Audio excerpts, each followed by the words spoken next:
téléspectateurs, bonjour. J'ai entendu ça aux infos. Les réseaux sociaux, on est très forts. C'est intéressant. Bonjour à tous, soyez les bienvenus dans l'Instant M. Merci d'être avec nous ce soir. C'est ça quand on est en direct. C'est une combinaison de dégoût et de colère qui a poussé Marie-Josée Monzin à écrire ce petit livre très érudit. Elle couche la pensée sur le papier pour se réapproprier notre langue, une langue dénaturée par le flot ininterrompu de l'actualité et du divertissement qui, selon elle, manipule les images et confisque les mots. Or, parmi les mots que martèlent les médias, il en est un qu'elle veut arracher absolument à ce que l'époque en a fait, celui de radicalité. Aujourd'hui, on se radicalise et on déradicalise à longueur de journal télévisé. Pourquoi contrecarrer ce mot plutôt qu'un autre ? Comment le bain visuel et sonore dans lequel nous trempons façonne-t-il notre conscience politique et surtout notre capacité d'agir ? Bonjour Marie-Josée Monzin. Bonjour, merci. Confiscation des mots, des images et du temps vient de paraître aux éditions des Liens qui libèrent. L'Instant M. Tous les médias sont sur France Inter. Vous connaissez peut-être le travail de la philosophe Marie-Josée Monzin sur l'image. Toutefois, le bain dans lequel nous trempons en permanence n'est pas seulement visuel, il est aussi sonore. Au-delà de l'image, il implique également le langage. On va écouter Manuel Valls. Il était au Sénat. Pour ces ennemis qui s'en prennent à leurs compatriotes, qui déchirent ce contrat qui nous unit, il ne peut y avoir aucune explication qui vaille, car expliquer, c'est déjà vouloir un peu excuser. Voilà, Marie-Josée Monzin, vous n'êtes pas la seule et unique à avoir bondi littéralement, à avoir hurlé, cherché à expliquer, c'est déjà excusé. Vous dites faire de la philosophie, c'est penser une action politique, c'est partager des gestes de résistance, c'est construire la collaboration des colères. Nous allons parler de la façon dont vous voulez vous réapproprier la langue, mais d'abord, il y a peut-être quelques précautions à prendre. Vous n'êtes pas pour une langue immobile, vous n'êtes pas pour une langue figée. Pas le moins du monde. Je n'ai pas imaginé, même au sujet de la radicalité, qu'il s'agissait de sauver la substance d'un mot qui serait sacralisé et interdit de se mouvoir. Au contraire. Ni même d'en figer l'usage. Voilà. Ce qui m'a paru le plus scandaleux, c'est l'usage de plus en plus paralysant qu'en faisait l'actualité dans la communication qu'on appelle politique ou dans la communication tout court. Donc, c'est redonner aux mots leur vitalité. Leur vitalité, c'est la capacité qu'ont les mots de générer de l'invention, de la création, de l'émotion et de l'espoir. Alors on va y venir à ce terme de radicalité, voilà. Mais surtout, vous dites qu'il n'y a pas plus menacé que les mots aujourd'hui par la langue du marché mondial verbal, par une sorte de novlangue, une sorte de globish qui fait plus qu'aplatir le langage, qui l'absorbe et qui le fait dériver. Tout à fait. Ce travail sur l'aplatissement de la langue, qui en fait d'ailleurs une sorte de langue unique. Finalement, un mot comme la radicalité ferait presque partie des intraduisibles de la vie politique, c'est-à-dire de ce qui se pétrifie et nécrose la pensée, au lieu de devenir une proposition mobile et mobilisante, offerte à la création et à l'imagination collective. C'est sans doute l'une des informations les plus capitales de ces dernières années. Change has come to America. La réplique a surpris tout le monde. The war is coming to an end. Une nouvelle vague qui se présente donc sur... Mouammar Kadhafi a été tué dans la région de Sirte. Les Français ont choisi François Hollande.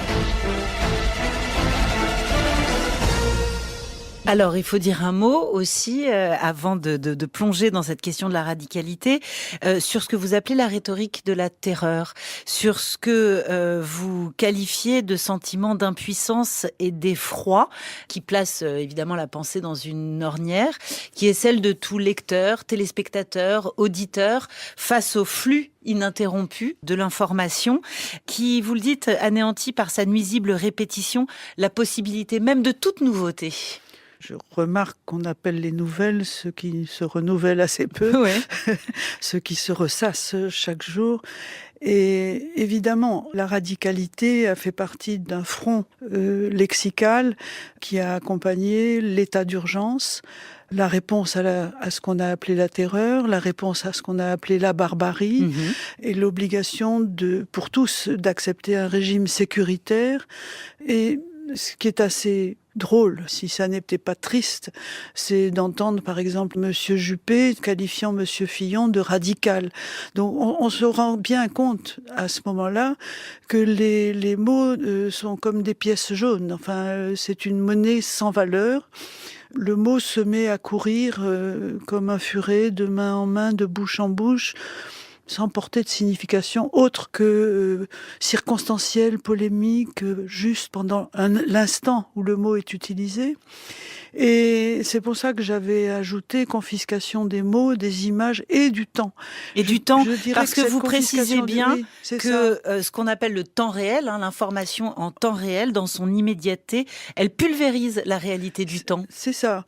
Le flux de l'information, l'accélération des images et des mots, la précipitation. Vous savez, le mot précipitation est lui-même construit sur une racine latine qui veut dire la tête la première. On tombe la tête la première. L'accélération, c'est ce qui décapite chaque citoyen, et lui enlève sa capacité de penser. Sa pensée critique, finalement. Sa pensée critique et ce qu'implique de patience. Le travail de la pensée et l'échange des idées et la construction d'un conflit dans un débat porteur d'espoir, porteur d'une construction. Et non pas porteur de terreur. Pas porteur de terreur, parce que la terreur, c'est la guerre. Le débat et la pensée, c'est le conflit au sens où la parole peut s'en emparer.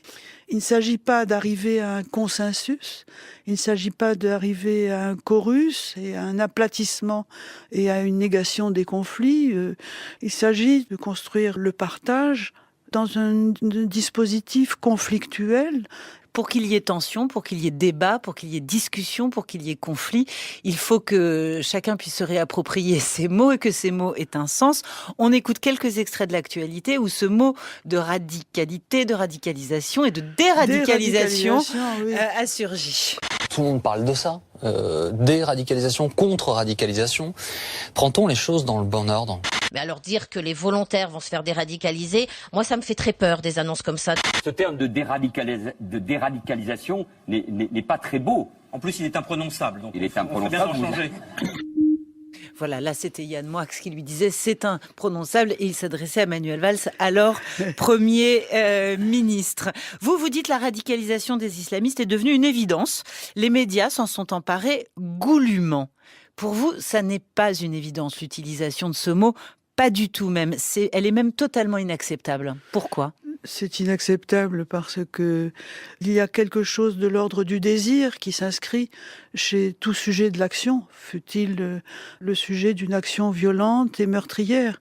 Donc la radicalité du désir est quelque chose qu'il faut respecter, préserver, orienter et accueillir de façon à lui donner les ressources d'un autre usage que celui du suicide ou du meurtre. La radicalité, pour moi, ne peut pas être le synonyme de la violence et de la terreur. Elle est, au contraire, pour moi, voisine, associée au désir de nouveauté, à l'exigence d'une jeunesse qui souhaite donner du sens à son existence et qui ne le trouve pas. Vous dites la radicalité, finalement, c'est la dignité de la pensée, c'est la liberté d'agir au cœur de la vie politique. Et on dénature de manière monstrueuse ce terme en parlant d'un endoctrinement progressif. On dénature totalement ce terme de radicalité. On le dénature, c'est ce que j'appelle des torsions, oui, et qui portent atteinte au potentiel de désir, de liberté, de rêve, d'espoir et donc d'action transformatrice qui existe en tout être humain, en tout citoyen, quelle que soit sa place dans la société. Donc oui, je conteste le fait d'associer cette radicalité à la terreur et à l'asservissement et à la violence.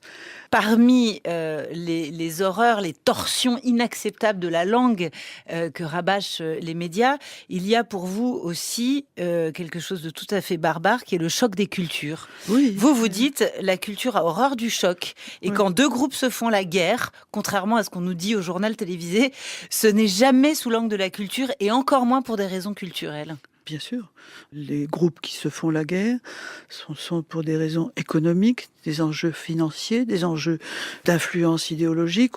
Cette idée du choc des cultures qui vient directement des États-Unis a surgi après le 11 septembre. C'est une formule barbare. C'est une formule barbare qui n'a jamais pris en compte le fait que c'est au contraire par ce qu'on appelle la culture, c'est-à-dire l'échange des signes, l'échange des symboles, l'échange des images, l'échange des paroles, la traduction des langues, que l'on peut construire une vie politique en commun, que l'on peut partager un monde. Alors, autre présupposé journalistique du moment contre lequel vous vous élevez, vous dites la question que posent les images de ces crimes fanatiques, ce n'est pas celle de leur radicalité, encore une fois, c'est celle de leur publicité. C'est de leur publicité, de leur répétition et de leur mimétisme. On a suffisamment dit que la violence des images qui venaient de Daesh, essentiellement, sont des images de propagande, de communication, qui sont faites pour faire peur et en même temps pour fasciner. Elles sont faites pour le monde occidental.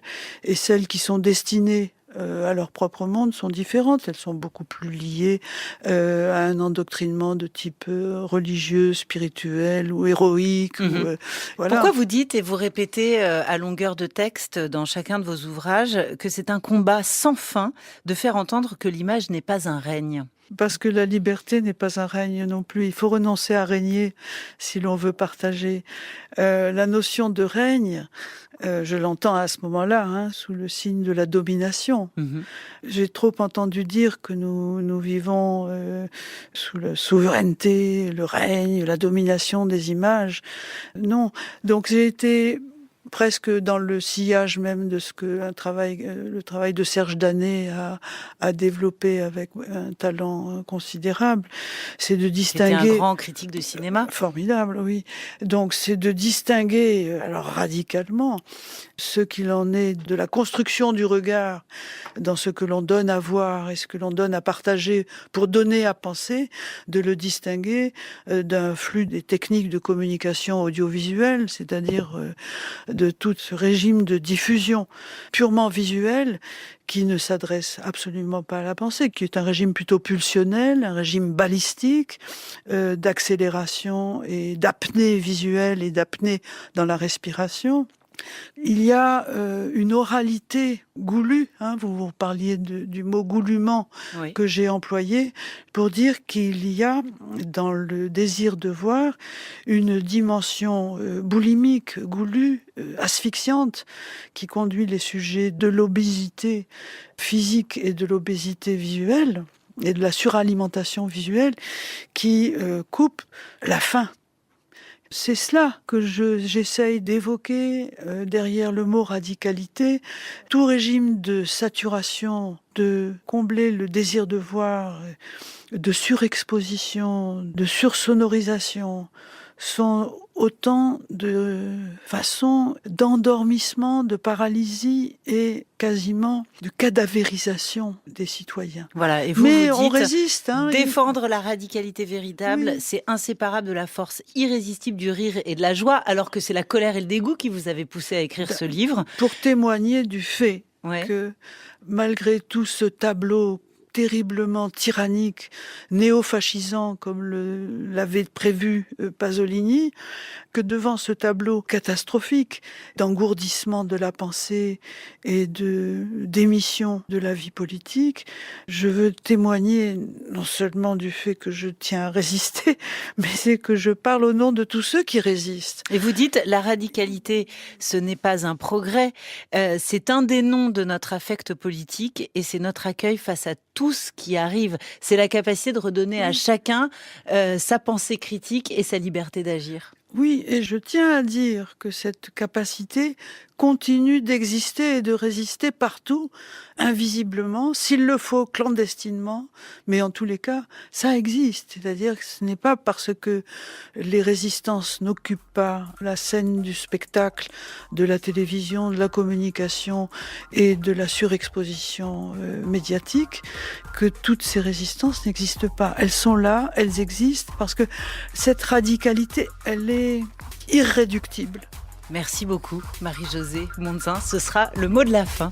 Merci beaucoup.